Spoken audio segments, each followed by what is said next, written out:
January 15th regular meeting of the Forest Hills Board of Education. This is a meeting held in public for the purpose of conducting the school district's business and is not to be considered a community public hearing. It is on. It is on. They're just on. There's a time for public comment during the meeting as indicated in agenda item 11. Comment cards are available up near the doors where you came in. If you would like to speak at public comment, please fill out a comment card and put it in the appropriate basket. It will be picked up just after the superintendent's report. Tonight we were going to have Girl Scout Troops 4876 and 7435 lead us in the Pledge of Allegiance, but because of the weather and all school-related activities being canceled, we decided that it would be better for them to stay home and not risk the roads. And so I'm hoping that Christine Yelding is about to come up and do the welcome and the instructional highlight. She would come up and lead us in the Pledge of Allegiance.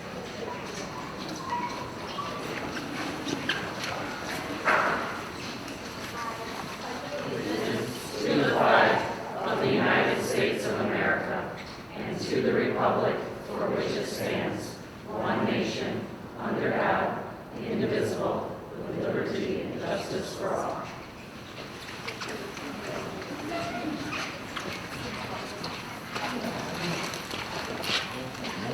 Good evening, members of the Board of Education, Dr. Schubel, my fellow administrative colleagues, and our community members.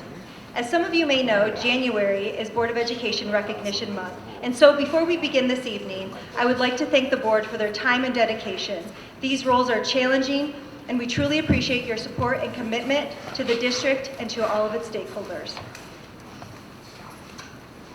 It is my distinct pleasure to be here to share with you a point of pride for Eastern Middle School as this month's instructional highlight. It seems fitting that on today we highlight a program of inclusion that is truly an integral part of our identity as Hawks. In the Reverend Dr. Martin Luther King Jr.'s famous speech, he spoke of his dream of inclusion and equity for all. At Eastern Middle School, we live out a part of this dream each day in our peer-to-peer program, which creates not only inclusivity, but also a community where every student is valued and loved for who they are. It is my honor to invite up to the podium both of Eastern Middle School's autism spectrum disorder teachers to share this impactful program, Mrs. Kelly Van Dyke and Ms. Emma Pritt.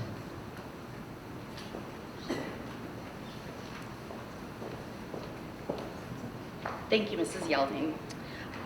We'll begin this presentation talking about the purpose of our peer-to-peer program. The purpose of peer-to-peer is an increased opportunity for our students with ASD to access the general education setting and curriculum and to have peers model typical academic and social behavior by providing support for students to promote independence and socialization. The inclusion of students with ASD positively impacts outcomes for typical peers and at-risk students. Which was right there. I forgot to click the slide. Our peer-to-peer program has had such an amazing impact on our students with autism. The first story I'd like to share with you is about the picture on the left. This student is a 6th grader who chose band as one of his electives. The boys on his side were his peers from second hour last semester. Every day he had band, his peers would go with him to support him, make him feel comfortable, give him reminders, and model pro-social behavior.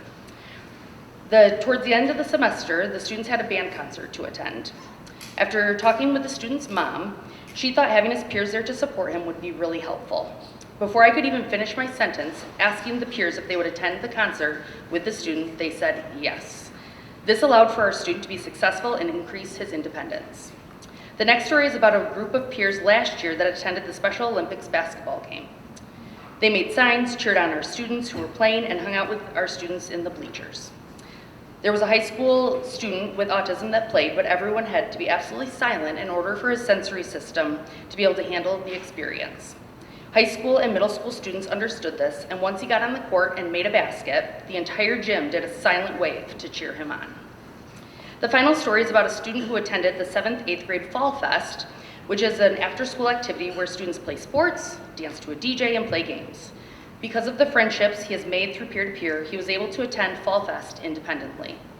Of course, with high fives, fist bumps, and cheering.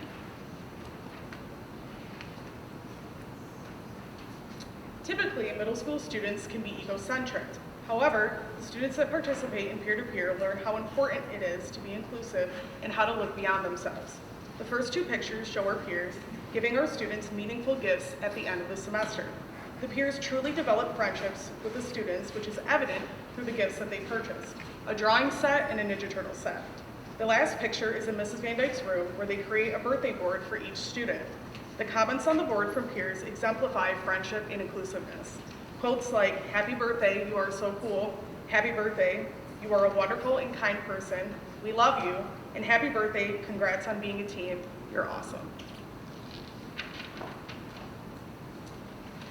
Part of our self-contained program is going out into the community. These opportunities allow us to work on our social skills, life skills, and safety skills. When going into the community, we sometimes invite our peers to attend.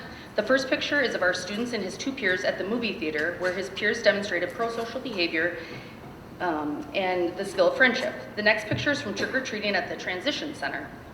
Again, this is a time where our peers could model pro-social behaviors like saying please and thank you, waiting in line, and staying in designated areas. The last picture is of a student that was included in the end of the year Splash Bash for 6th grade. For a student that needs maximum support in the school setting, this outing gave him the opportunity to be independent and clearly very happy, as you can see from the smile on his face. And I have a feeling too that this experience had a lasting impact on him, because every day this year since going to Splash Bash, when he walks into school, he says goggles, which I believe is linked to his swimming experience last year. And because let's be honest, I wore swimming goggles one day to school this year, and he got the biggest smile on his face when he saw me. Here at EMS, all students are our students. Our students with autism are welcomed, involved, and included. The first picture is of our students participating in 7th grade Connects Day, where students work to solve tasks by working together and building community. The second picture is a picture of the 7th grade choir concert, where one of our students was picked for a solo. Finally, the last picture is of one of our students getting Student of the Month for exhibiting the Forest Hills guiding principles of caring and respect. Our students also participate in all EMS assemblies, they eat in the lunchroom, and attend general education field trips. It is an embedded part of our building culture that our students are greeted, welcomed, and frankly adored at Eastern Middle.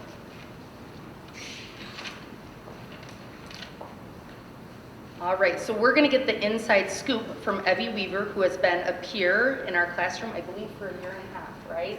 All right, take the stage. So as she said, my name's Evie. I've been in the peer-to-peer program for a year and a half. I have learned multiple skills from the peer-to-peer program, like how to listen more carefully and communicate better. Last year, my friend found this Big Bird balloon from a store. She texted me to see if I think one of our peer-to-peer friends would love it. Of course, we decided that she would adore it. The next day, we brought it into class and blew it up. Sure enough, she was ecstatic when she saw it. My friend and I were super happy that we could make someone's day so much better. The other story I would like to share is about this boy that I known my whole time through peer-to-peer. When I first met him, he was almost nonverbal, only saying a few vocal phrases. Mrs. Van Dyke and I challenged him use his words to vocalize what he wants. Now, whenever I pass him in the hall, he says hi and wave to me without me or anyone else prompting him to do so. My time with peer-to-peer classes has helped me learn many skills I use both in and outside the classroom. I am incredibly happy that I had this opportunity.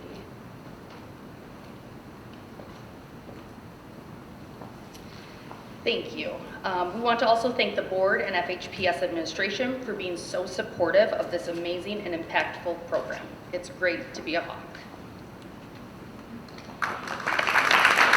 Thank you very much.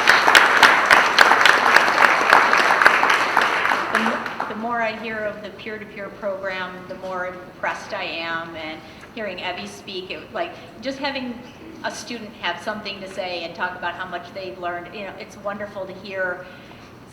Back in the day, anybody that maybe had autism, that they were in school, boy, they had a really rough time. So it's really nice to see kids working together and understanding the value of bringing everybody into the school community and working so hard at it. So thank you so much. Thank you. Does anybody else have any questions or comments? I know it's a very sought after elective to be part of the peer-to-peer program. And I think that's a testament to what a great program that you've built, and it leaves kids feeling like they've really contributed in a meaningful way. And I think not only learn something about somebody else, but also about themselves. Great job, Evie. You spoke quite well. I love how you chose to share a personal story to really show us what your experience was. Good job. Thank you. All right, thank you. Okay, up next on our agenda, we have a special presentation with Julie Davis, our Assistant Superintendent for Finance and Operations, regarding the cell phone tower.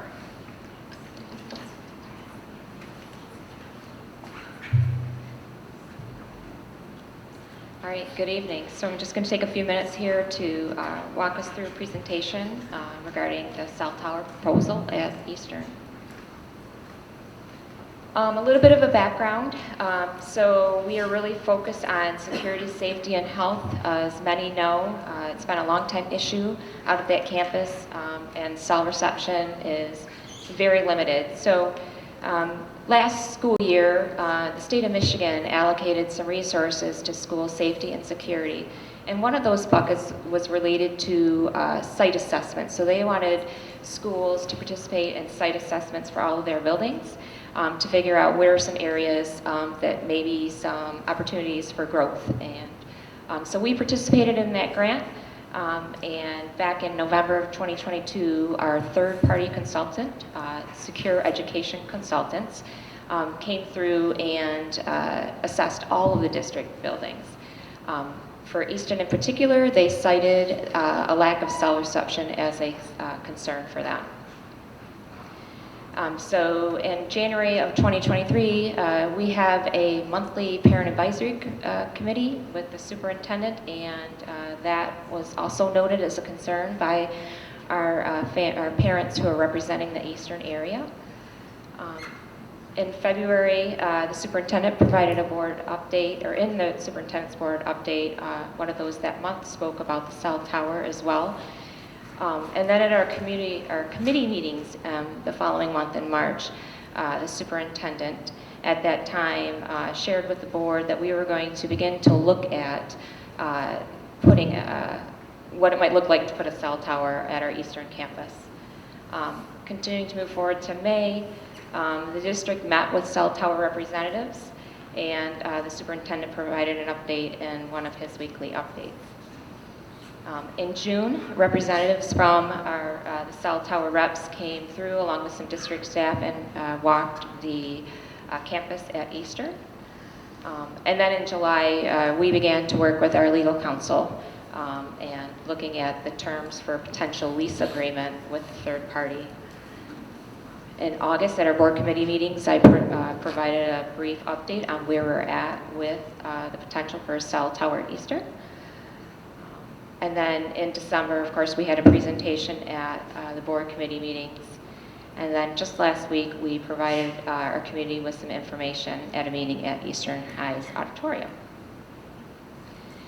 So what have you been doing in the meantime? Staff have a workaround. They're able to enable their Wi-Fi calling on their personal devices. So they have that as an option to be able to use their cell phones in the event of an emergency. We do struggle, though, with our contracted staff when they come on site and their access to cellular connections.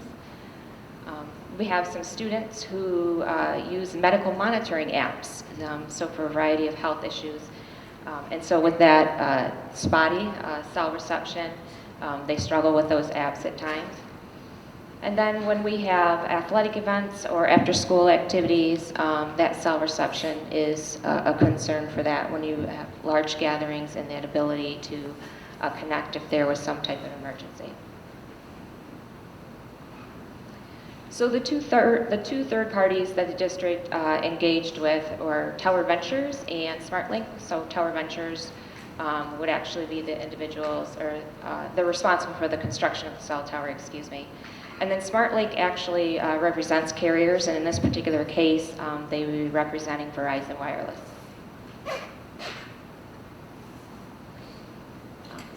The lease information, again, lease would be with Tower Ventures. Some of the major lease terms are, there's an option period for the lessee. So the lessee is Tower Ventures. They would have 24 months to begin the work, and there's a 1-year extension option as they work through some of the approvals that they have to do in order to be able to erect the cell tower if the board had authorized the signing of the lease. The lease term is an initial 5-year period with an extension option to extend for 5-year periods, excuse me, by the lessee. So that once the board authorizes the signing of the lease, that's the commitment. The only out, I would say, would be if Tower Ventures would be denied approvals through their process that they have to do with federal and local authorities. The rent in this case is a small amount of $900 per month, and that would increase annually by 1%. And then there's an additional opportunity to add other carriers, and that's called co-location. So there would be other antennas that would be added to that. And after the first additional carrier, the district would receive 50% of the rent for any other carriers. All right, so how was the location for the cell tower on the campus determined? So our requirements for the third parties were a couple of items. One, to maximize cell reception, and the other one was to minimize visibility to the area. So with those two things in mind, they did a walkthrough, as we talked about just a minute ago, and that included district staff, TVT, SmartLink, and a surveyor. All right, so these next several slides are going to walk us through the proposed location. So bird's eye views from above. There's a maintenance building that's, you can see right off the athletic stadium is at the bottom of the screen. So that tower would be located just to the left of a maintenance shed that's right there. Another view, that white area towards the top is just identifying it. And then looking from aerial from Knapp Street, again, that white arrow that's kind of on the left there by this athletic field. All right, so now we have the next 4 slides. We'll just give viewing simulations. So what would it look like, if you were at these particular locations? So we're going to have a look from our Knapp Street entrance, our Pettis entrance, a view from 2 Mile Road, and from Egypt Valley Avenue. All right, so here's the view looking at our Knapp Street entrance. So this is the entrance that typically our buses come in and out of, but you can see what it would look like from that entrance. Same thing from Pettis Avenue.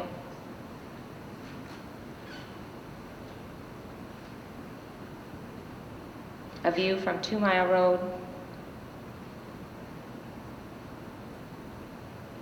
And finally, a view from Egypt Valley.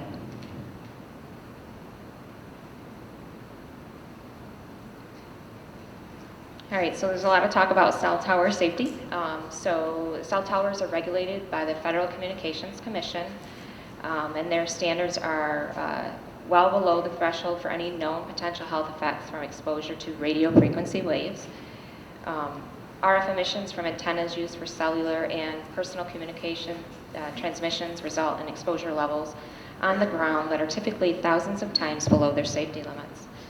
And then there's 2 different types of electromagnetic radiation. So there's an ionizing type, which includes things of X-ray machines. And then there's a non-ionizing type, and that includes cell towers and things like FM radio. And this diagram is an attempt to show the different categories, the non-ionizing versus the ionizing radiation, and some of those items that occur in both of those categories.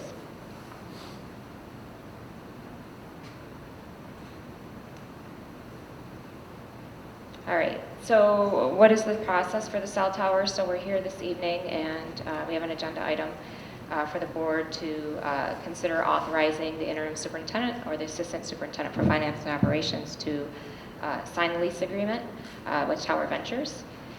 So if approved and the lease is signed, then Tower Ventures would need to file with federal and local authorities for their necessary approvals. Ada Township would then hold a public hearing before their planning commission, who will consider the special land use request. And then if all of the federal and local authority permissions are approved, the project would take anywhere from 9 months to 2 years to complete. That would just depend on any issues that they may run into, such as supply chain disruptions. This initial tower would have an antenna for Verizon, so it would impact anybody who uses Verizon Wireless as their carrier.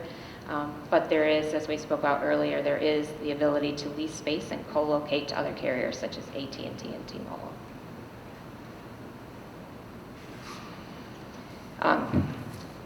We have received a lot of questions. So based on the questions that we have received from the community at the board finance and curriculum committee meetings last week and the community forum, as well as the additional questions that we've received from the board, we are recommending that the Forest Hills Board of Education postpone consideration of the cell tower lease to a later meeting this school year. This will allow us time to answer questions and explore other options to address the safety and security concerns due to the lack of cell reception at the Eastern campus.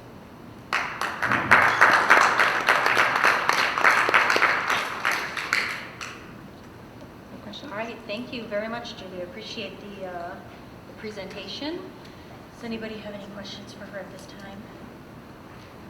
All right. Oh. I was just going to say, I assume we can continue to send you questions since we're going to postpone this for now, if anything else comes up. Yes, please do. I have your list of questions that Dr. Fossen compiled, and so we'll continue to work through those answers and we'll get those to you along the way. But if other things come up that you have questions on, I would ask if you could funnel them through Dr. Fossen, and that way it's all compiled through one, and then we'll make sure we get a document to you. Yeah, thank you for being thoughtful about this with us. That's You're great. welcome.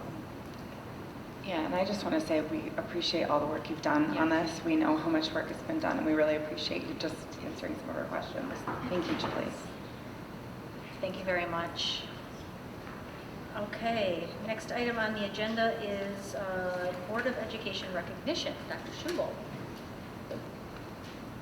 Well, as was mentioned, January is Board Recognition Month, and as I always joke with you, the only thing you get is a free cup of coffee. And but I really want to thank you for your service.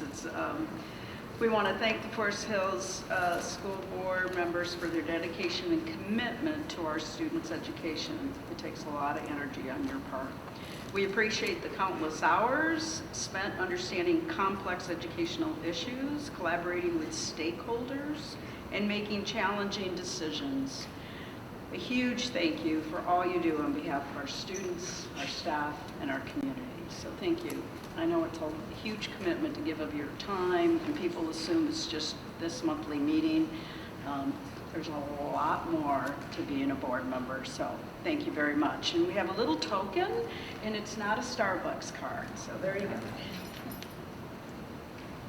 Token of appreciation, Maggie. Thank you.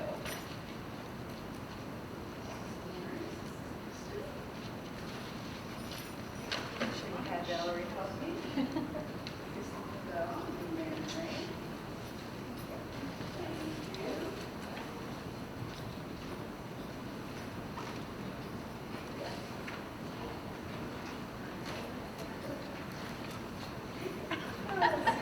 you. You open it. I'm assuming they're all the same. Enjoy. So thank you very much Thank you. for your service. Thank you, Dr. Schubel, and just want to say I thank all of you for being on the board with me. This is a wonderful group of people to work with, very thoughtful, very dedicated. I couldn't ask for a greater group, so thanks for being on the board with us, all of us. Next, we will be moving on to our consent grouping. Can I have a motion to approve our consent agenda, please? I will motion that we approve our consent agenda. Do I have a second? Second. Thank you. Are there any items on the consent agenda that a board member would like to pull out for special consideration? Or anything, Dr. Schubel, that you would like to draw our attention to? Okay, terrific. Let's move into our finance report with Dr. Mashad. Sure, we had a good meeting this month through the end of 2023. Essentially puts us 50% through our fiscal year that begins in July and 35% through the school year formally. So we first, as always, looked at our monthly financial statements for the month of December. Nothing outstanding or notable. Year-to-date expenditures, fiscal year-to-date, are all trending as expected. Budget amendments, as we've been hearing about, expected next month or in the near future here. We also discussed at the meeting, as we do, our bond construction update. Things are moving along as expected and even faster in some cases. Central Middle School is in the final stages, and a handful of us have had a chance to go see some of the work that is done there before the walls come down and it's unveiled, and it's pretty exciting. Some kids have been able to look back through there as well and have been shocked to see what has been done with what they knew in the halls. So it's going to be exciting when Central Middle School wraps up. Ada Vista is progressing as expected. Pine Ridge is as expected as well, has entered phase 2 on schedule for that. And of course the Administration Transition Center building is finishing as well, expected to move in April, still is the plan. At least partly start to move into April. So in terms of new bond updates that we discussed as well, meetings are already underway to look at some of the items put forth with the bond proposal that was recently passed and approved. So things are underway at the high schools to talk athletics and some of the improvements that were proposed there. And the discussion has already begun around the new aquatic center as well in terms of how to strategize steps like community surveys, focus groups, design groups, all of the different steps the district is planning to take to gain input and gain insight into what our needs are to funnel into meetings with actual architects and builders after that. So that's ongoing. And then finally, the bond website that will house kind of our future progress, all of this new bond for the next handful of years, is also in the works. And looking forward to seeing that and the detail that will be encompassed for all to see for all things related to bond.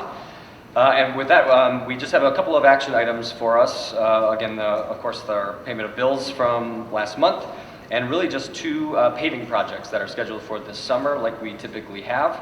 Split into 2 packages to make sure that it could all get done in the summer months, and that it wasn't one giant package that could suffer from delays. So it was bid out separately, and the first package for our approval is new paving at Meadowbrook Elementary and Nat Forest Elementary. Meadowbrook is essentially the whole lower lot, and this includes a widened exit traffic lane, which I think is a current pinch point there, a problem after school. So that will be fixed with this work. And the Nat Forest work is essentially the back bus lot off of Knapp Street that will get repaved. The recommendation is to award this project to the low bidder, which was Michigan Paving, for an all-in amount not to exceed $633,097.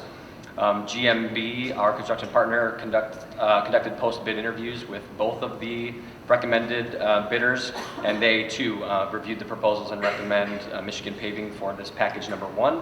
This comes out of our 2021 Capital Projects Fund. The second package is for different paving projects at Central Middle School, primarily the entrance that comes off of Ada Drive. That would take you all the way back to the high school, just the front part of that. The Central Woodlands bus loop area predominantly, and then some paving at the Operations Center off of Altadale. So that's as it was bid separately, and again recommending the low bidder, which is Riley Construction, for an amount not to exceed $515,740. Again, GMB also recommends after reviewing that proposal, again out of our 2021 capital projects. So those are our paving projects, and the only other item for us tonight is property tax reimbursement at the amount of $12,976.98 to Kent County. And that is it. Terrific. Does anybody have any questions for Dr. Mashad regarding finance? All right, we will then move over to Mrs. Tryon for a curriculum update. So we have two main focus areas at our curriculum meeting this month. One was the revised units of study for our K-2 students, and we also had some updates to the high school course guide. In terms of the K-2 units of study, those have been going through a series of revisions with a focus on improved literacy instruction. So taking into account not just the science of reading, but the sciences of reading, so all of the best practices to improve literacy instruction in that early childhood window. So this could look like incorporating more informational and nonfiction text into instruction, which we know in education is a real pain point for students. I mean, really all the way through, but really focusing on getting kids to be able to interpret that and use that information. So we know that's a key component of our standards, and like I said, one that students historically struggle with. Also robust small group instruction, more supports for our MLL students and our special ed students, use of tools like Lexia, and many of our K-2 classrooms chose to be early adopters of these new units of study. They did not have to be, but they chose to be. They kind of wanted to be in on the ground floor to discuss what's working, what's not working, what should be bulked up, what should be changed, where there needs to be more support.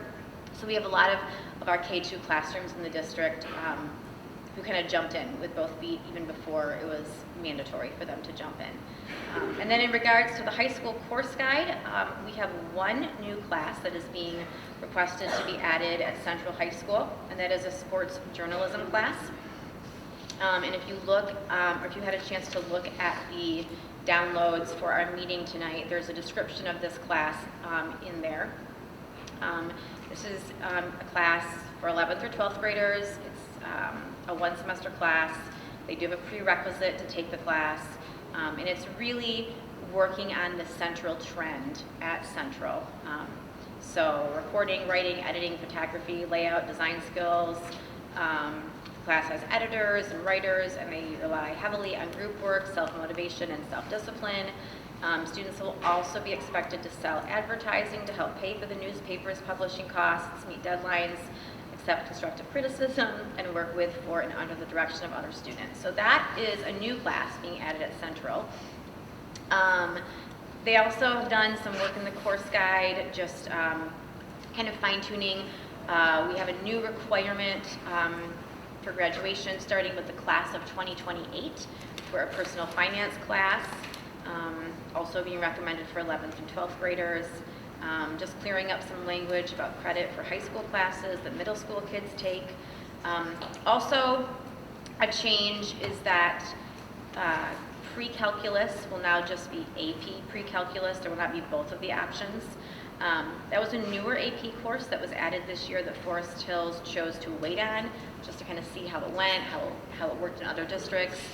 We do have a few kids who are going to take that AP test this year just to kind of see how they do, and then give reports back to say, this is what maybe needs to change in how the course is instructed currently, to kind of really make sure that there's a fairly seamless transition. But there's no expectation that there would be at that level of math instruction much difference between those two courses. Also, PE waivers will start with the class of 2028 for those students who play 2 seasons of an MHSAA sport. And then in terms of requests to review materials, we only have one that will go onto a 30-day review to be voted on next month, and that is Ringer by Jerry Spinelli. And that's being requested for 5th grade at Central Woodlands. And again, if you are interested in seeing the rationale for that request, how it will meet standards, how it will be instructed, that is all available in our board curriculum committee meeting agenda items from January 10th. And that is all. Thank you very much. Anybody have any questions for Mrs. Tryon? Okay, with that, we can move on to a roll call vote. Dr. Mershad? Yes. Ms. Steinmeier? Yes. Ms. DeBoer? Yes. Ms. Vaughn? Yes. Ms. Cordell? Yes. Dr. Fossum? Yes. Mrs. Tryon, yes. Terrific, thank you. As a reminder, if anybody would like to make comments during public comment, fill out one of the comment cards by the door where you came in. They will be picked up after the superintendent's report. All right, we are now moving on to a different portion of the cell phone tower lease agreement than we thought we were going to be. Based on Mrs. Davis's presentation, she is actually recommending that we postpone the vote on this tonight. So I'm going to move that the Forest Hills Board of Education postpone consideration of the lease agreement with TBT2 LLC to accommodate the construction of a cell tower on Eastern Campus. Second. All right, can we do a roll call vote on this, please? Yep. Dr. Michaud? Yes. Mrs. Niemeyer? Yes. Ms. DeBoer? Yeah, I guess we're not discussing, right? Yes. I think just waiting until we hear more from them, yeah. I'm just saying, you know what I mean? Usually it's second and then it opens up for discussion. But if you don't want to bring it for discussion, I'm just saying. If you have something that you would like, yeah, please. Well, I'm just saying I'm really grateful for the breaks that we've put on this, for the community that has reached out to us, and for us taking the time to listen and to kind of just view both sides of this. We know that there's people's on both sides of it, and I'm very grateful for the slowing down and just kind of considering the other options possibly that could be out there for us that would be a win-win on both sides of the aisle and how people feel about this. So yes. Do you want me to start over with the roll call? With that, okay. Before we do that, okay. did anybody else have anything they would like to say? Okay. Okay. Dr. Michaud? Yes. Mrs. Niemeyer? Yes. Mrs. DeBoer? Yes. Mrs. Slunk? Yes. Mrs. Covell? Yes. Dr. Clausen? Yes. And Mrs. Tryon, yes. Great, thank you very much. We will now move on to the superintendent's report. It's already been mentioned, today is Martin Luther King Day, and we had a professional development day that had been scheduled unfortunately due to the weather, it was not able to take place, but we wanted to show you the student video that was created for our staff to hear from our students. And Mrs. Davis is going to start it.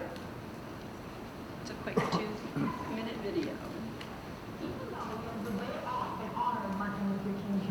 We are so thankful and appreciate all you do to continue learning to improve our future. Because I have a dream.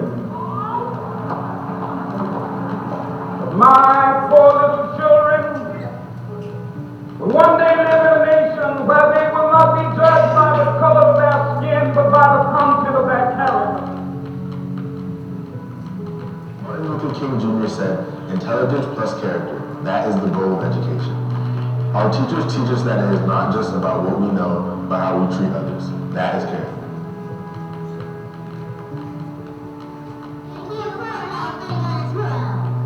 Teachers inspire us to pursue our dreams and to keep working hard until we reach our goals. Thank you for being the light in my day. You helped me shine. You have done a wonderful job helping us to grow and teaching us the difference between right and wrong. My teachers help me to pursue my dreams and to be the best that I can be. Thank you for sharing your love and inspiring us to be good leaders. Always feel that you count. Always feel that you have worth. And always feel that your life has ultimate significance. We all matter and we all belong. Here at school, we learn how to treat everyone equally with respect and kindness. Here at Social Middle, we work together to help everyone succeed. If Martin Luther King Jr. were here today, he would tell teachers to continue encouraging us to make a difference and always do what is right. As we pay tribute on this day, it's very apparent you take his core values and implement them in the classroom. Thank you for inspiring us. Today's generation of learners and leaders. We had hoped to show that to our staff today, but we did email it to them and wanted to thank them for their leadership in the classroom and helping our students grow. So we wanted to share that. The other part was welcome to Michigan weather. crazy, and I know the roads are bad, and I've received a lot of what I would call funny emails from particularly 8th grade boys who want to inform me of my decision-making process, and the days that I have not called, and the days that I have called, they have thanked me, but mostly it's been to critique my criteria. So, but they've been very respectful. So, and they've brought humor to my day. So I've appreciated it. So thank you very much. I did speak to Mrs. Yelding early and said I think most of the 8th grade boys that I've been hearing from are from Eastern Middle School. So we need to figure out what class they're in. I do know one parent in particular who spoke with their son because. I received one from Dawson Hayden, and I did give that to Scott and said, I think this might be an email that you could help me with and you could respond to this child for me. So he was a little mortified, but then he laughed with me when he read the email, and I said, I think it's a cut and paste job, and that's why they have like 3 paragraphs, and they cut and paste and they try to personalize it, but it's quite humorous, so I'm enjoying it. So, and that's it. Thank you. Thank you very much. Glad you're able to find some humor in that. Let's see here. We are out to board communications. I have a couple, but and I'll tell you what. I'll just go first. That way we get things rolling. Just wanted to thank all of you for attending a very, very long series of meetings on Thursday. I know it was a long day during a hectic time and not great weather. But I think we had training with Dr. Nick Siglarek from up in the Traverse City area. I think I found his training to be very valuable. I thought he did a great job. One of the things that we did in that process was going through our board norms all together, reading through all of them, batting back and forth different ideas of things that maybe need to be changed or added, taken out. I think we did a great job working collaboratively, and we came up with a slightly revised version of those board norms. Everybody got one here today, and we all signed them, agreeing and committing that that's what we were going to try to aspire to do every day, all year long as a board member. So I really do appreciate all of your work on making that happen, and hopefully you enjoyed the presentation that Dr. Siglarek provided for us and the work that we were all able to do together. And then also we had the interim superintendent evaluation session, which I thought was very helpful, and things seem to be going along very well. That was my report for board communications. Does anybody have anything else? One, I enjoyed going on the construction tour, so it's nice to see and hear about the things and then actually walk through and see where the process is and what the rooms are going to look like and kind of get an idea, even the transition center and some of the new buildings. And then I don't even remember what Central looked like, you know? So when I walked in, I had no clue where I was, you know what I mean, what I was looking at anymore, but it's kind of nice to get the feedback. Everybody's getting excited. And I just kind of wanted, you know, for my own personal words, I've been on the board a year. It's been, right? It's my, right? Yeah. The section over here, 1 year.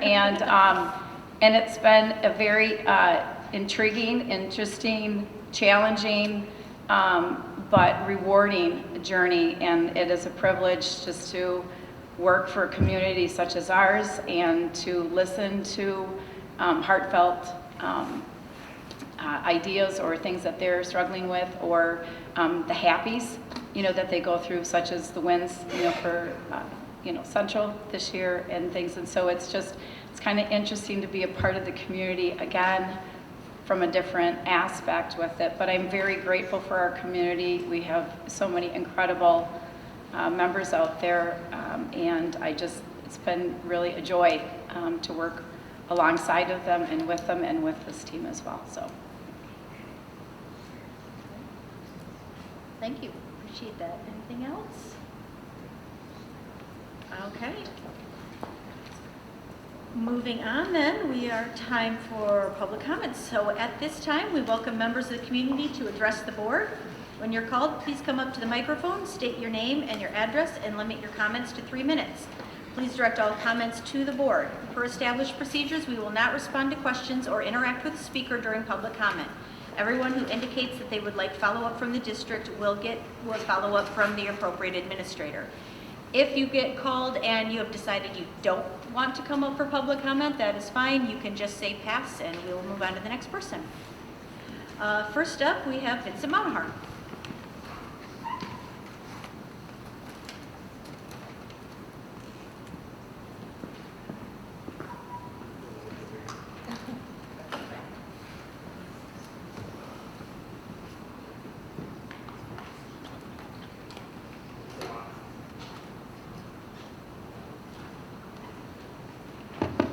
I think so. Thank you. Vincent Monahar, you'll find me at 6860 Cascade Road. This speech is rated G and represents my views only and not the views of any affiliated organizations. I attended the cell tower meeting on Thursday the 11th. I left with more concerns than what I started with. Please refer to handouts 1 and 2. I am concerned that your panel of experts defaults to the FCC recommendations from 1996 that weren't updated in 2019. DC Circuit Court ruled in 2021 that this was, quote, arbitrary and capricious per page 9 and 50/51 of the first and second articles, considering that, quote, FCC received an enormous number of peer-reviewed scientific and medical studies demonstrating a consensus that radio frequency radiation is harmful and sometimes lethal to individuals. Your panel ignored these primary sources, the first of which is a nested link in your own website's FAQ. I am concerned that your Verizon rep used outdated FCC regulations as a shield to dismiss audience member questions on the effects of RF on the human body, neglecting the concepts of radiated power or the effects of distance on power density, raising questions of his own physics knowledge. I am concerned that he could not roughly quantify the power density or estimate the watts per second, aka joules of energy, to be inflicted on the students and faculty of the school. See the third article for mathematical derivations. I am concerned that we are applying the safety standards of 3G to 5G technology without long-term studies. In the 2021 court case, American oncologists, obstetricians, pediatricians, and bench researchers submitted short-term studies implicating RF in neurologic and reproductive complications, including symptoms of radiation sickness. Please see page 10 of Article 1 and 20 through 32 of Article 2. I'm concerned of anyone who says that this or any science is, quote, settled. Scientific method allows us to hypothesize and change our understanding based on new data. Anyone who says the science is settled is inflexible, dogmatic, and elevating science to a secular religion. I am concerned that there was no true public comment. There was a one-sided talking point recitation from a panel. This meeting thus appears perfunctory, an appeasement of a deeply unpopular issue designed to control free speech and direct a narrative. I hope this is remedied in the coming months. I am concerned that none of you attended due to a conflicting meeting. I hope you will use this time to listen seriously to the community you propose to alter. I was concerned that you would extract $51 million from taxpayers for a swimming pool, yet not consider of a $75,000 repeater, alternate locations, alternate cell technology such as Aruba AirPass, or any non-cellular options would lead to safer outcomes for the children. I hope that you will put the health of the children highest above cutting corners with costs in the months to come. Good day. Thank you. Doug Lee. Doug Lee.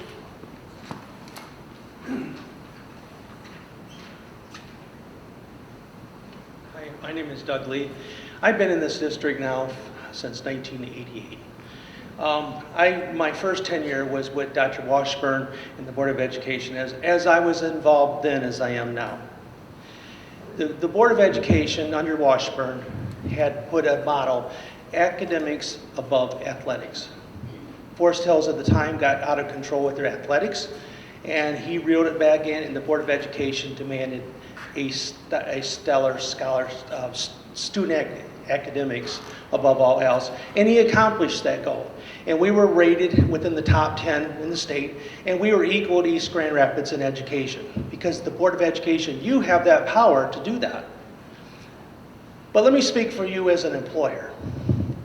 And I speak for hundreds and hundreds of business owners that I know. I talk to them every day.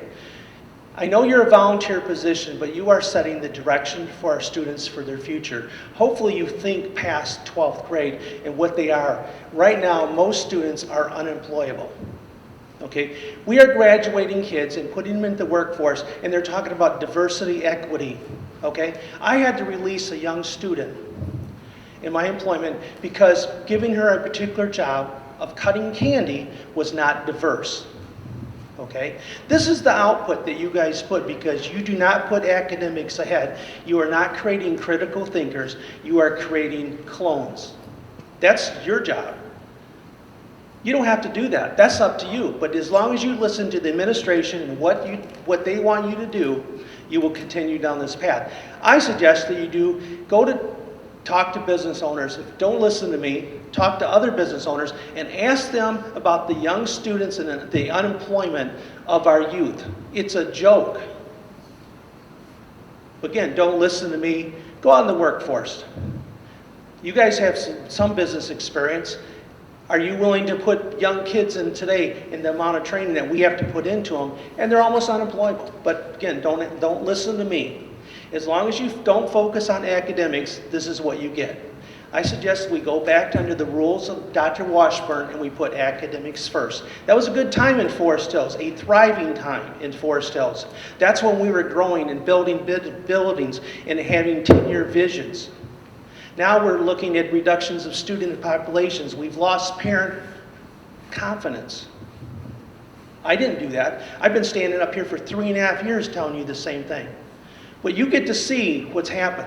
3.5 years ago I told you this. You're living it now. Students are going down. Parents are pulling kids out at record numbers. And private schools are growing. Thank you. Thank you. Ellie McDowell.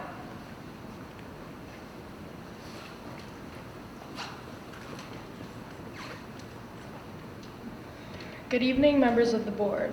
I've been here time and time again to share my thoughts both as a student and now as an alum. Tonight, however, I've been given the opportunity to share another alumni's words. She couldn't make it tonight because she's busy taking med school classes in New York. Good evening, everyone. My name is Sarah Gerard. I am a 2018 Forest Hills grad. I graduated from the University of Michigan in 2022 with a degree in biology and Spanish. I am now a medical student in New York City, where I was recently placed in the top 3% of my class. Forest Hills put me, my friends, and my family through a tremendous amount of pain during my time in the district. Ironically now, I'm writing a thank you letter. I want to specifically mention recently retired Miss Lynn Svengro for all that she has taught me, which I continue to use daily, as well as Miss Kathleen Deverin for her grammar and Spanish lessons. I've never forgotten neither one, but body every. If I had to choose one thing, however, that I can confidently say has directly impacted my current place in school, life, and society, it's the knowledge I've learned and experience I have gained from the Global Learners Initiative. I've been a part of GLI since 7th grade, including now as a member of the Global Ambassadors Alumni. From training, workshops, and institutes, I have learned to be a competent and compassionate leader in the global society, as well as a champion for equity and inclusion. These are more than skills to throw around haphazardly in a job interview or put on a checklist for a resume. These skills are vital for allowing a student to achieve the future they desire, and thankfully I was given the opportunity to learn, discover, and grow in GLI, along the way creating a district-wide family of lifelong friends. Without GLI, my story would have been very different. Every college application, and then 4 years later, each med school application, and every single medical school interview, I have focused heavily on my ability to contribute to the diverse community and whether I was culturally competent, synonymous to them with being competent to attend their institution. These questions are not a school doing their due diligence. They care what students say. In med school specifically, cultural competency is not something only covered in the glossary of the syllabus.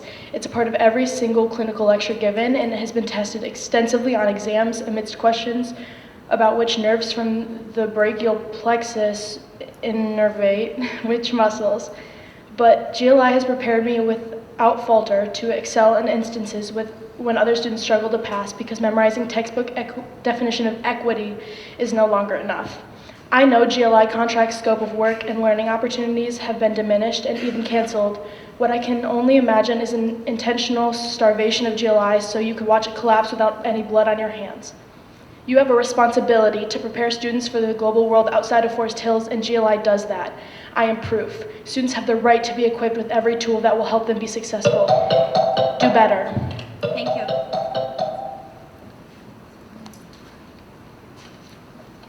Donna Hill or Hull?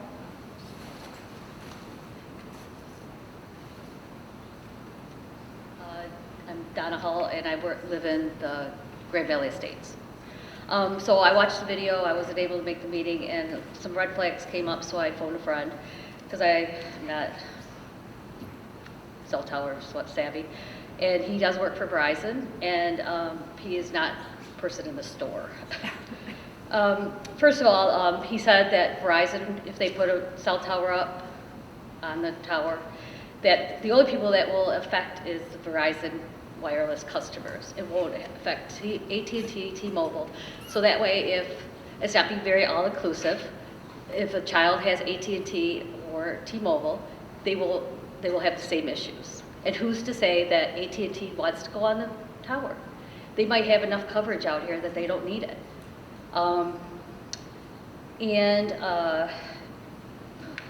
Sorry. We had looked at some lots. There was a cell tower wanting to go down on south of 2 Mile, and they looked for zoning, and that was denied. And if Verizon thought it was good 5-10 years ago, I don't know why they can't say it's not good now. And there is no such thing as line of sight. It bounces off. It doesn't need to be looking at each other to work. Let's see. Northview has a flagpole for aesthetic reasons, which I think a cell tower in our district would look ugly. There's also you could put it on top of the water tower. It would only be a 1 aiming towards the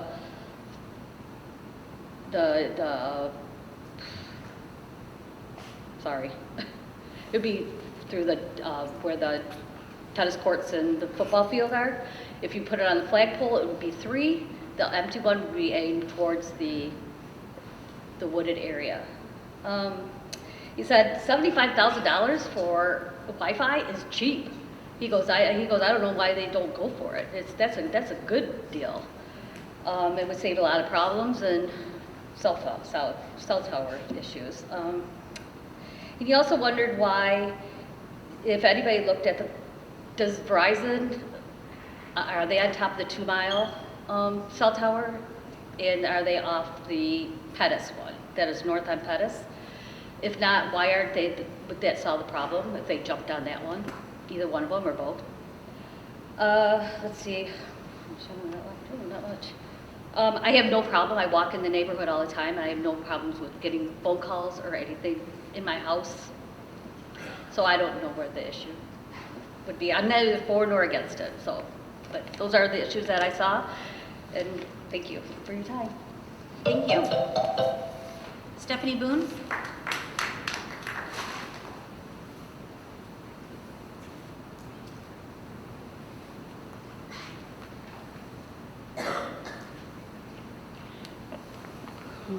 My name is Stephanie Boone. I live at 2205 Knoll Point Drive, which is in Grand Valley Estates, which is directly to the west of Forest Hills Eastern High School.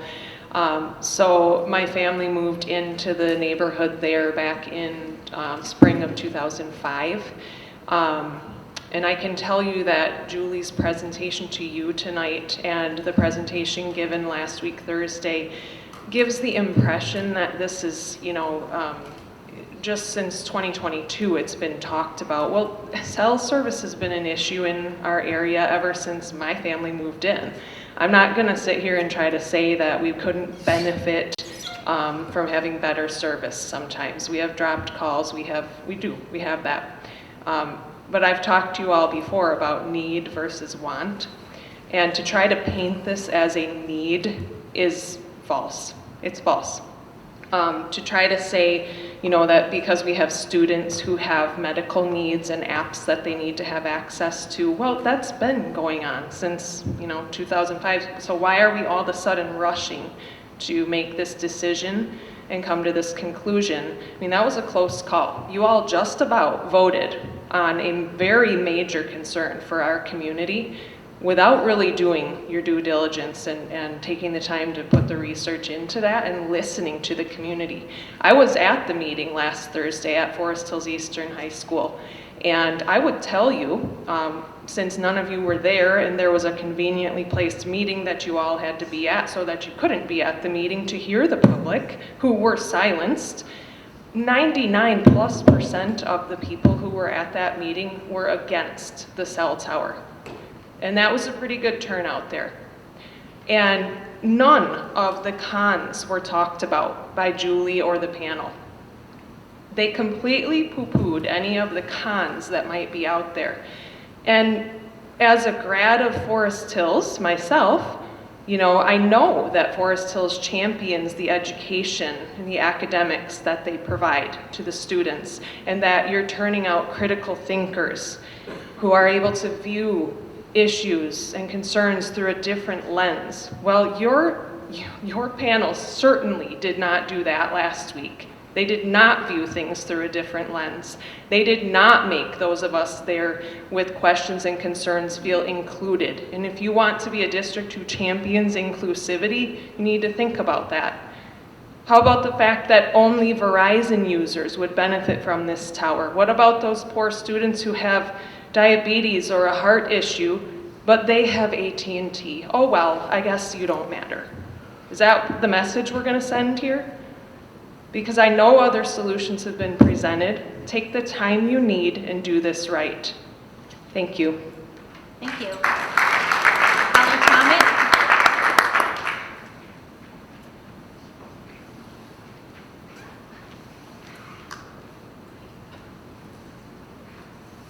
Good evening, Holly Tommett from 1970 Pettis.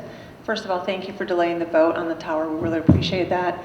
I'm going to be reading a letter for Sarah Vanderbond from 769 Longleaf Court. So I'll just read what she had to say to you guys. Good evening, Forest Hills School Board members and Superintendent Schubel.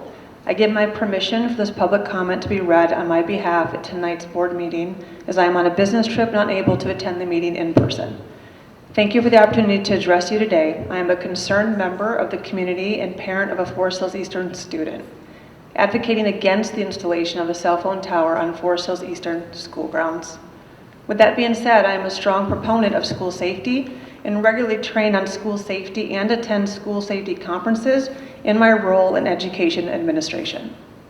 It was clear to me after attending the cell phone tower meeting at Forest Hills Eastern last Thursday night that there are many unanswered questions and concerns related to the current and only proposal under consideration. I was disappointed that a more comprehensive review, including identification and evaluation of potential alternative solutions to the cell phone signal connectivity issue, was never completed, nor was a focus group consisting of parents, students, and staff formed. For example, one such representative alternative is a Wi-Fi based option capable of solving the signal connectivity issue quickly and without the potential health hazards of a high-powered cell phone tower antenna on school grounds in close proximity to our students and staff. While I understand the importance of safety, connectivity, and technological advancements, the potential health risks of placing a cell tower with powerful antennas in such close proximity to our children cannot be ignored. Numerous studies have raised questions about the potential health risk associated with prolonged exposure to powerful electromagnetic fields emitted by cell tower antennas. The World Health Organization has classified radio frequency electromagnetic fields as possibly carcinogenic to humans, and as responsible stewards of our children's well-being, we must prioritize caution. In addition, the American Academy of Pediatrics state in a journal article from 2023 that children receive proportionally higher exposure into their sensitive brain and tissue from wireless radiation. The links to health studies on your website and those that were mentioned by proponents of the current cell tower proposal at Thursday's meeting are very outdated and are at odds with more recent data. I urge the board to pause and conduct a more thorough evaluation of the current proposal and potential alternatives to address the extensive concerns raised by the community.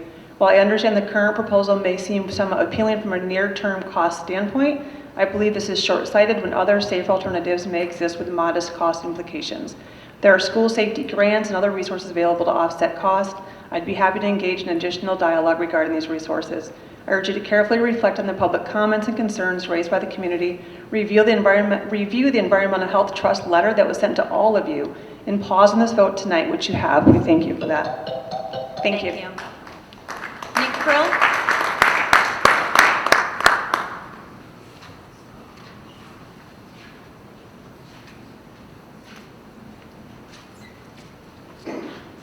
My name is Nick Brill. I'm just going to say thank you for delaying that decision.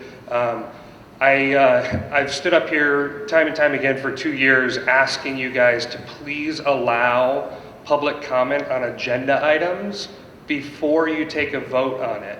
And I think tonight, had you have not had the recommendation from administration, I'm very concerned that you guys would have pushed through this vote being absent from the community forum and not taking time to hear from the community members. So I'm just going to ask again that you please revisit, and all it takes is one board member to make that motion and somebody to second it and you to take a vote on it. But I think it's imperative. You guys work for the community. You are here to represent us and to protect the community and our children. And I ask that you give us an opportunity to express our concerns on things that might detrimentally impact the health of our children in this community before you make a decision based on simply 2 slides of data that wasn't even well presented. And Julie, I'm not faulting you there, you're not a safety expert, but there are safety experts out there. They weren't on your panel last night, and I hope that this pause means that you guys are really going to take the time to hear from experts and to do a deep dive into the safety. The fact that there was more slides on the aesthetic look of what that tower was going to be than there were on the safety is disappointing. You guys need to do better, and I think you're on the right path, but make sure that the community has involvement and that you allow us to have our voices heard before you take such important votes. Thank you. Thank you. Vicki Slott.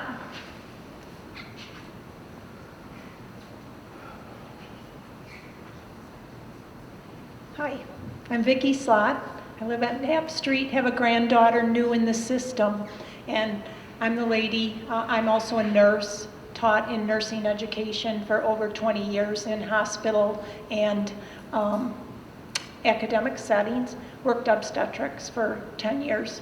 So we'll start by saying I don't have a prepared comment because I wrote you a lengthy letter that I trust you've all read. I do really appreciate that you delayed the vote. This is a complex issue. I think a lot of people are unaware of the health risks associated with radio frequencies, and especially the non-ionizing type. And the FCC's guidelines, as you've become well aware of, are very outdated, and we can't really rely on that, and that seemed to be what we're trusting to be our safety fallback. So I guess moving forward, I hope that we can understand what the plan is and that there's room for dialogue. Being new in Forest Hills, I have to say I'm a little disappointed with what I sense is ill feelings between the community. I'm an outsider. I come in very open-minded. You guys have a tough job. I am not underselling the amount of time it would take just to research an issue like this. But I found this timeline was so short. I found the links provided weren't very comprehensive for looking at both sides, as you've heard tonight. And so moving forward, I guess, can the community be apprised of what the plan is? Would you please develop an internal health team that isn't biased with industry and that really looks at all sides of the issue? Would you please add links on the website to the Environmental Health Trust and the Physicians for Safe Technology, which are excellent sources so that our community can be better informed? Why not another location? And I'm going to even charge you even further. The cell tower, although it's on 24 hours a day, our kids are exposed, 7 hours, 5 days a week. We can't turn that off. But people are unaware of the potential long-term health risks and the known health risks that are already out there. I would challenge you even further to make a comprehensive plan, being proactive to reduce all of our exposure. And in the letter, I had ended with, you know, we could be just like a leader in this. Let's put an education program about safe technology, get the cell phones away from the heads, get it out of the pockets, keep them off. I love that you have a put them away at Eastern, so thank you for that. You know, we could look at doing more with our landlines. That's the kind of recommendations out there. And I have to say, this is very difficult. The first meeting I came to, it feels harsh, and it's like we're cut off, and that is another problem, I think. Breezy Rusher? Thank you.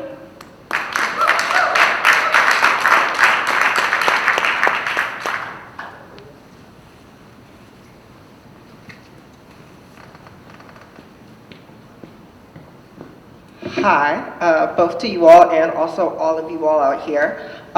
Originally, I did have a speech, I had something planned, but kind of after hearing everybody today, I kind of want to go a little off script. I've kind of come to the realization after just hearing everyone today, in that as a community, our community foundation and that connection and that rapport we have each other seems to be strained. And I'm slightly concerned because when I first came here as a Forest Hills student, back when I was in kindergarten before I graduated, I was really under the impression that we had a really strong community here. And I'm a little worried that all of these amazing people out here that I'm hearing right now speak up about their concerns and their recognition of what they see going on in the community and what's going on is being silenced, undermined, and not talked about. And I want to say I have that sense of empathy as well from my experiences in Forest Hills, both in doing critical thinking and science classes and history classes and analyzing everybody's context, but also in the fact of like certain programs like GLI and its Institute of Healing Racism and other things, where we really focus on being responsive to everybody's needs, responsive to concerns of health and safety, responsive to feeling included, right? And I just want to acknowledge, I feel like when we cut programs that teach that, when we don't acknowledge our community's needs and what they feel is a concern, we could really be missing out on one of the greatest parts of this community, which is that relationship that we have with our members and the greater members that make up this body. So I really just kind of want to say in the fact that I think it's really important that moving forward, right, we give people voice, but also we create spaces where we can actually create those resolutions, whether that is a help team, whether that is a workshop, right? We find ways to include students involved in this because we're talking about the kids, but where are the kids? I think high schoolers, at least at the bare minimum, they have the capacity to understand some of these issues because they're about to go into the workforce, they're about to go to college, they're about to be confronted with these issues, and I think this is a great space to kind of talk about that. So yeah, in short, I think as a community we have to kind of start talking and not just this board and community member, but actually in a team united front context. And I think one of the great ways we can do that is through institutes and workshops and other programs here in Forest Hills. That's all I have to say. Thank you. Thank you. Luke Moore?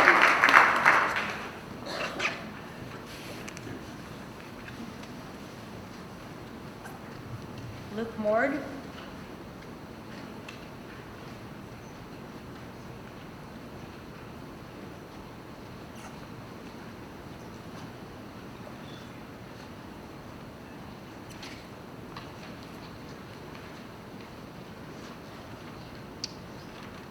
Thank you. My name is Luke Mord. I live on 2 Mile behind the school. And thank you for taking a pause. We sincerely appreciate that. Please take a moment, if you would, to thoughtfully consider how at Thursday's informational meeting, every single question put to the panel regarding the FCC's dated 96 safety guidelines was quickly dismissed by the only expert on stage. And we've talked about that tonight. It's quite frustrating. He simply deferred to the FCC as the law of the land, even though a federal court in 21 ordered the FCC to explain why it has ignored scientific evidence of harm caused by RFR. So wouldn't it be wise to wait and see how the FCC responds to that court before moving forward on the lease? How about that idea? Let's just see what the court has to say. They've dived into this quite a bit. I taught an introductory ethics course at Grand Rapids Community College for 10 years. The obvious ethical dilemma that any average reasonable thinking person is capable of noticing is that the law of the land does not simply justify itself. Understanding the difference between a just law and an unjust law is certainly the domain of the courts. But beyond the courts, we have the people, the ones who live with the effects of our laws in the real world, the complex world of overlapping jurisdictions, the dynamic interplay of communities, both social and biological. To be an educated person, to be an ethical human being, is to acknowledge and appreciate this complex dynamic, and therefore to use caution when making decisions that affect us in ways we don't fully understand. If we were to make a decision only later to find that we have erred in this decision, common sense would have it that we take time to correct our mistake. And beyond common sense, our ethical conscience calls upon us to make matters right. But what if we were unable to correct our mistake? And worse yet, what if we were forced by the law of the land to live with our mistake regardless of the harm it was causing? Shockingly, we live in a time and a place where such a law exists, and it has gone unnoticed and unaddressed for far too long. In Section 332C7B4 of the Telecommunications Act of 1996, it states, "No state or local government or instrumentality thereof may regulate the placement, construction, and modification of personal wireless service facilities on the basis of environmental effects of radio frequency emissions." So did you hear that? Let it sink in. No matter what environmental effects emerge over time, as we continue to better understand how our technologies work in the real world of cause and effect, no matter what biological harms may ensue, this law rests our ability as a community to make the necessary changes if need be. Only the devil himself would insist the local communities, our community, not be allowed to make the changes needed should an environmental or biological harm become known. Invariably, we live in the effects of our decisions, including this one. So it's up to us, the people, our community, you, the voting board members, to say no to the devil's deal. Thank And I you. appreciate for pausing on this and considering. Thank you, Mr. Moore. Thank you, appreciate it. Mike Lloyd?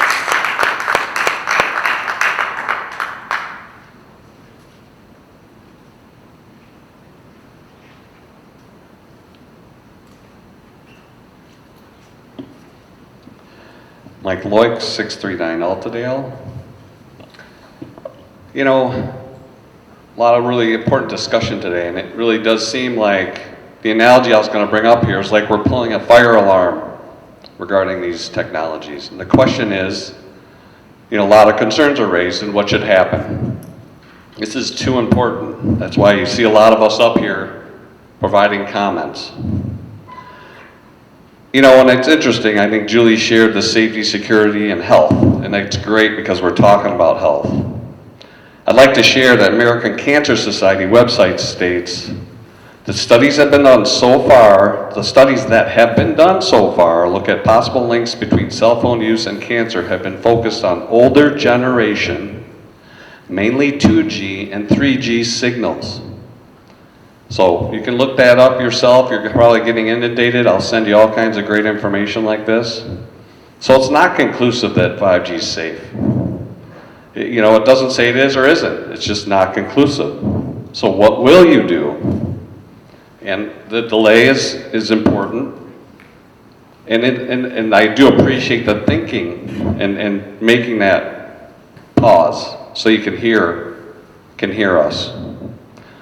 I was a bit confused by the Verizon rep this past week. Mentioned the towers, the 5G towers are lowered. Their power level is lowered. So the critical thinking I need your help with is, to what level is it? And if it's a low level now, what's the maximum level? None of this I heard. Because maybe right now it gets installed and it's, you know, these things are installed at a low level, and how do they dial it up? Lots of questions. So again, what will you do?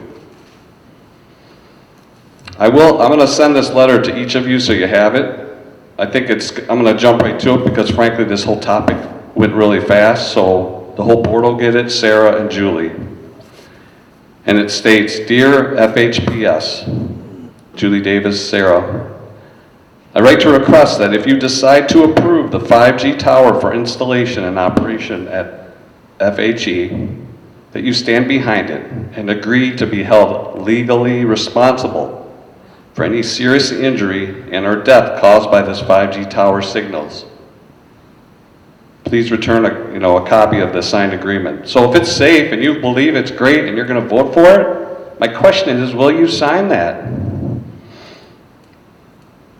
So if you approve this 5G tower, again, recognizing what the Verizon rep mentioned, I think if you can believe it, he said, build it and they will come. I say prevent 5G and they will thrive. Thank you. Scott Van Solkema.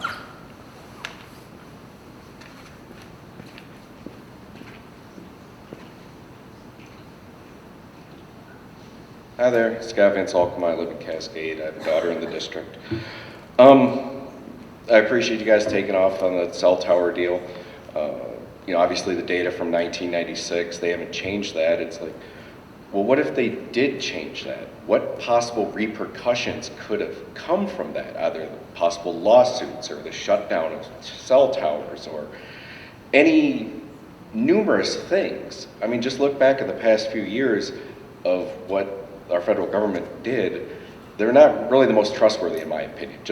But anyways, my next concern is, I see we got the camera over here, and why does it take so long for the administration to put these meetings online? We still don't have the November one. We don't have the December one. I watched, I believe Vincent or someone else, maybe Stephanie Boone, recorded the town hall meeting, so I was actually able to watch it. I wasn't able to attend that night, and I heard in the recording that they were recording it, but it's not online.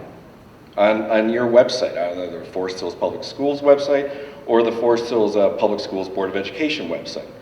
The most recent video updated was the special meeting, October 4th. That was posted on YouTube, January 8th. That's ridiculous. I mean, Vincent here shouldn't be having to, this will be up probably tomorrow, right? Cascade Township, they record all their meetings, DDA, planning, the Board of Trustees, and it's up the next day. What's their excuse? These administrators get over $100,000 a year. I believe Dr. Schubel is getting over $200,000 in this interim job. What else are they doing in that building? That now they're getting this new $8 million building over there. Are they going to be able to get it up quicker, maybe? And again, we have a beautiful facility here with live streaming. It even said it right on the marquee, live streaming, Forest Hills FHAC. We could live stream this meeting so the public can see what's happening in real time, just like some of the other local municipalities do. And again, I agree with Mr. Prill, what he said in regarding allowing the people to speak to agenda items. I understand you guys don't want to get yelled at and all this or that, but if there's stuff specifically on the agenda that someone wants to speak to, like what they allow at the other government entities to do, because again, you guys are government, you have public elections, that's how you're on here. Unfortunately, you guys don't get paid. And again, I said back at, I believe, Forest Hills Central Auditorium, that you guys should get paid. This is a lot of work. There's no reason why it should just be volunteer. But we should be able to have a voice before you guys vote. Otherwise, if you guys did vote on this cell tower, I think you'd have a lot of angry people here. So, thank you very much. Please make them do better and get these meetings up in a timely manner. Thank you. Christine Weary.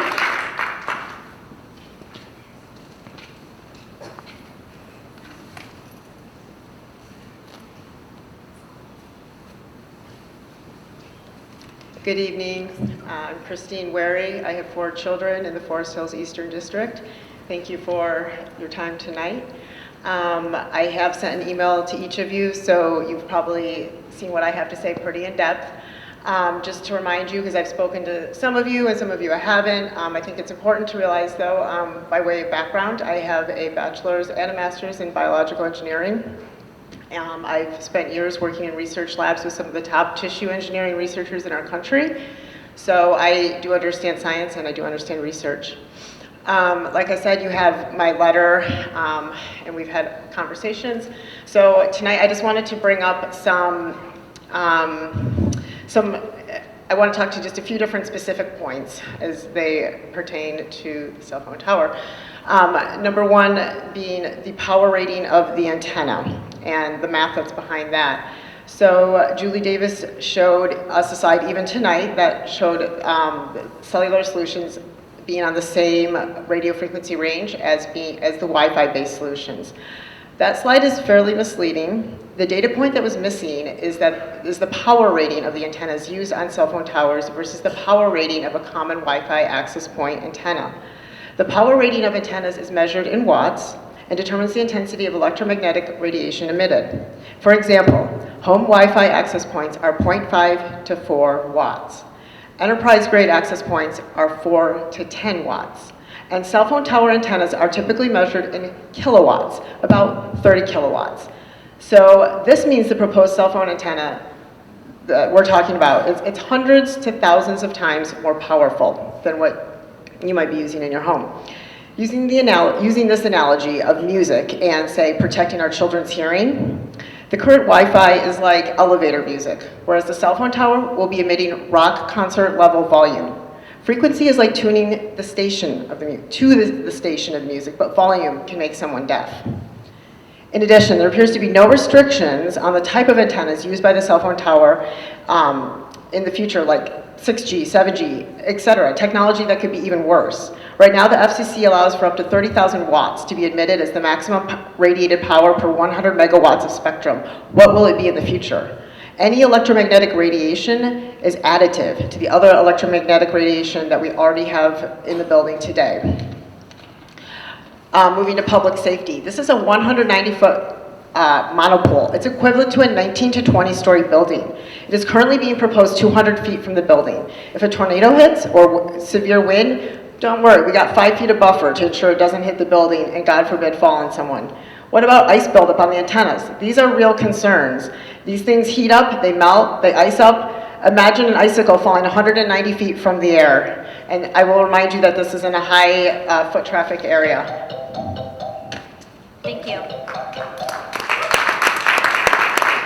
Joe DeCanto.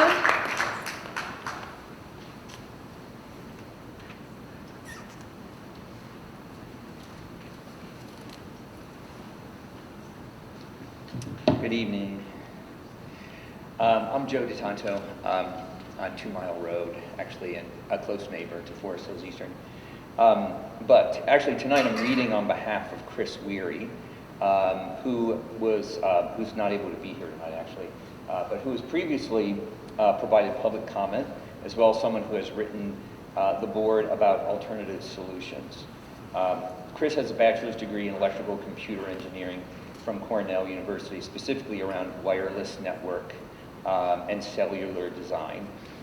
He has both professional experience designing and configuring high-density, complex wireless networks, as well as professional experience working with the top 3 telecommunications companies. He was unable to attend, so I'm going to read his statements. I've got a couple here. The first one is actually about alternative options. And so I think he'd be a great consultant, actually, to get into this more. But just at a high level, one of the issues is registration, improved guest registration for Wi-Fi. So there is more current technology that makes this guest registration process seamless. A product called Aruba AirPass is the industry's first seamless cellular roaming solution. Other major vendors like Cisco and Juniper have competing products now. It allows mobile devices to automatically authenticate to the network using their SIM card without going through a registration process. So I know with Wi-Fi that becomes the issue. Like how do you use Wi-Fi at the stadium if Wi-Fi is available and all you have is your cell phone there, right? You have to register to use that. Well, there are ways to get around that now. This would allow guests seamless transition into the school's Wi-Fi network while still maintaining network connectivity and security. Basically, in layperson's terms, I'm connected to my cell network, drive onto the property, and my call seamlessly connects to the Wi-Fi network without dropping the call. It'd be amazing.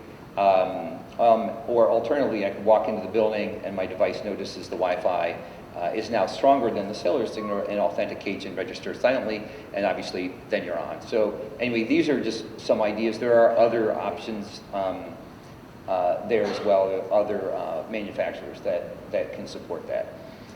The next one is improved Wi-Fi network coverage and high-density use cases.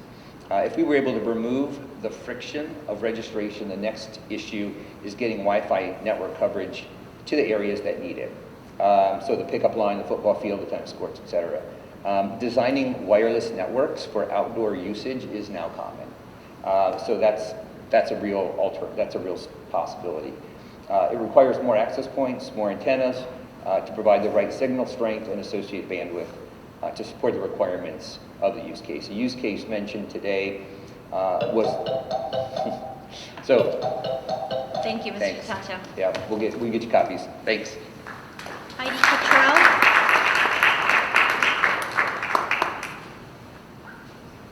Hi, I'm Jack Cottrell, Heidi's husband. I think the first thing that I'd like to say is thank you very much for what you guys do. Having to sit here and listen to all this stuff and work late on a very, very cold night, we appreciate that. And thank you for postponing the cell phone tower situation and to take it into heart and to figure it out. We sat here 13 years ago and had this same conversation. And we talked about it and we all kind of looked at different things. And I'm kind of surprised that 13 years later, we're still in the same place. So we've had lots of money passed in bonds for technology. We've had the federal government give us COVID money that allows us to sort of solve these problems. And yet the only solution we can think of is to put a cell phone tower next to a school? Like, really? Really? That's not how you solve problems. I'm a businessman. That's what I do. I run companies. And if 13 years ago I knew I had trouble with my cell phone coverage in my school, I would have solved this problem. And I would have solved it without putting a cell phone tower next to a bunch of kids. So 13 years ago I sat here and I thought about the problem we were creating, which was easily solved.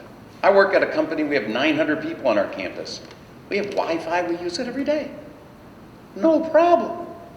We don't use our cell phone cell coverage, we have Wi-Fi, and we organize our thinking to get that done. In fact, the state of Michigan, under Bill HB 4499, is considering passing a law to eliminate the opportunity to have cell phone coverage 1,500 feet from a school. So 13 years ago, I gave a little analogy, and I'll give it again today. My dad fought in World War II. And he was a military guy. And back then in World War II, all the smart people thought we should put cigarettes inside rations, you know, the food rations that the kids, the military folks would get. Because they thought that those cigarettes would keep them warm at night. But nobody knew the science. They didn't understand that cigarettes were bad for human beings back in 1940. My dad got addicted to cigarettes, fighting in World War II. He died of cancer from that cigarette addiction. And you're sitting here thinking about putting a cell phone tower next to a bunch of kids when not one of you has spent 1 second of your time understanding the science. That is not the way we make decisions. We make decisions thinking about the science and thinking about the kids. There's other options, other ways to solve this problem. Don't make a mistake. Don't put cigarettes inside somebody's rations.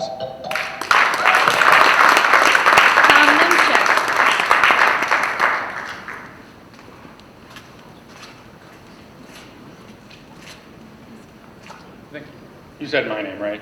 Yes. Okay. So I did send all of you an email today. I doubt you've had a chance to read it, but I would highly recommend you do because it contains some very important links to actual science that is going on right now. There was a commission established in New Hampshire looking into this, and they spent a year doing research on this. And they basically came to the conclusion that the safe distance from a school is 1,640 feet or 500 meters. And there's an extensive amount of research and science that went into that decision. Short video in there that I included with my email. I do want to thank all of you for your decision tonight. I know that the health and welfare of Forest Hills Public School students and employees should be of utmost importance to the school board administration. There were a couple of things that stood out to me last Thursday. I was really shocked that the Verizon expert didn't even know the distance between the tower and the school. There was an argument that went on between 500 feet and 200 feet, and they didn't even know the distance. I was frankly shocked that they didn't know this. I asked for an engineering report that demonstrates the gap in signal coverage that requires the construction and placement of this tower and antenna at this exact location. Don't have that. I asked for an ongoing safety monitoring and reporting that will be done for the radiation emitted from this antenna. There's no concern about that either. I believe the contract states that the district will be paid $900 a month for this antenna. In doing some digging, I found out on private property, people are being paid between $10,000 and $15,000 a month. That seems to be selling the school district short. I think that needs to be looked into as well. I also found it strange that students aren't allowed to even use their phones during the day in the school. If that's correct, what's the urgency to get this thing up? I don't get it. I also found out that there's never been a recorded episode of an emergency call that's failed. So again, what's the urgency here? Let's take the step back, and I appreciate all of you for doing that tonight. Take a step back, let's look at the current science. You've all heard about the FCC being negligent in their duties and responsibilities to issue new safety standards. For God's sakes, in 1996, we didn't even know what 4G or 5G was. Anyway, I do want to thank you. There are lots of questions, and I think we as a community are expressing our voices, and I thank you all for listening. Have a good night. Thank you. Christina McCallis-Steiner.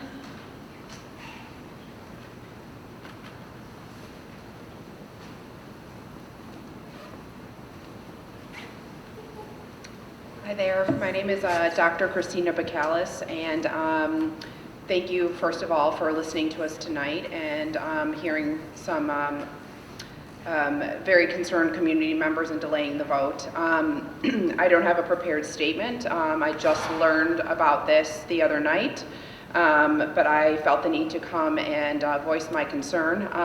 My specialty is radiology and interventional radiology.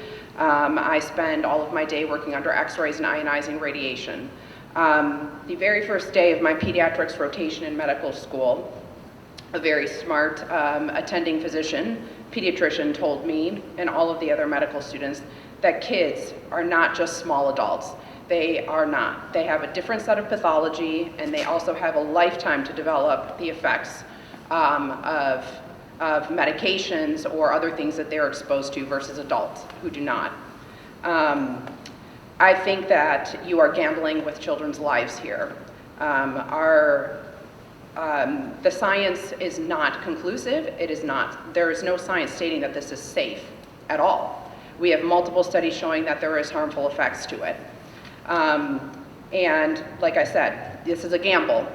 Maybe down the line it's proven that it is safe and there are no harmful effects, but until you can show me that there's 20 years of data over the course of children, and not just adults and not just 1 year, I don't see how we can say that it is conclusively safe to put children under this amount of RF radiation. I also think the fact that on the panel, which I was not present for, I did not know about that, but the fact that there was no actual physician or even a scientist who could speak to these reports and effects, and that the only expert on the panel was from the industry, who also seems to not know much about the physics of his own product and devices, is very, very troubling. I think that we should give attention to experts in the field, in the leading field, and I'm by no means claiming to be an expert, but I am by training a scientist. And science is a living and breathing organism that is constantly changing. And again, it's just a gamble with our children's health, and I'm very concerned. We can either be a school district where people desire to send their children, or where people start pulling their children from the schools. And that, I think, we're at a critical tipping point here. That's all I have to say. Thank you. Thank you. Jared Jacobowski. Jarrett?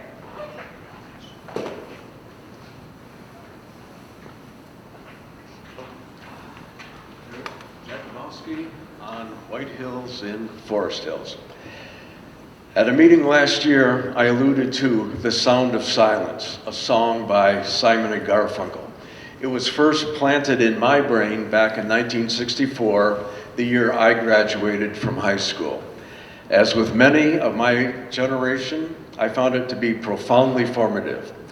Well, it's deja vu all over again as I reflect now on how the board sits in silence and compliance. And I think I might have to adjust that because I don't believe you're quite as compliant as I thought you were before I came into this meeting.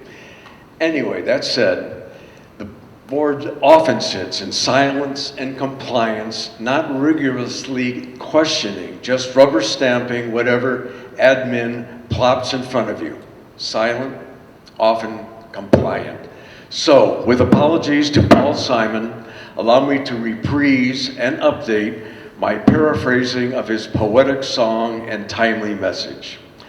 Hello, darkness, my old friends. I come to talk with you again, because a vision softly creeping left its seeds while I was sleeping, and the vision that is planted in my brain will remain within the sound of your silence.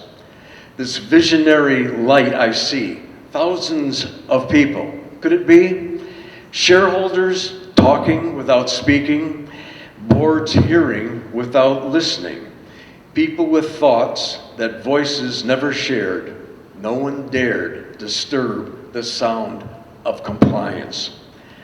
Fools say I, you do not know compliance like a cancer grows. Hear my words that I might teach you, take my arms that I might reach you, but our words like silent raindrops fall and echo upon your walls of silence, of compliance. You bow and pray to a woke God you have made, but signs flash out the warning in the words that are forming. And the signs say, the words of prophets are written on classroom walls and unisex bathroom stalls and cell tower sprawls, and whispered in the sounds of silence. And yes, compliance. Bottom lines, if you are not rigorously thinking for yourself, you are not thinking at all. For God's sakes and for our children, stop silently unquestioning compliance. Think, really think, and listen, really listen. Not just to us. Listen to your left, logic-driven brain trying to guide you away from emotional, tribal compliance, and by way of your God-given moral compass, back to honest rediscovery of your conscience. Thank you. All right, at this time, is there any other business before the board? Hearing none, the meeting is adjourned. Thank you.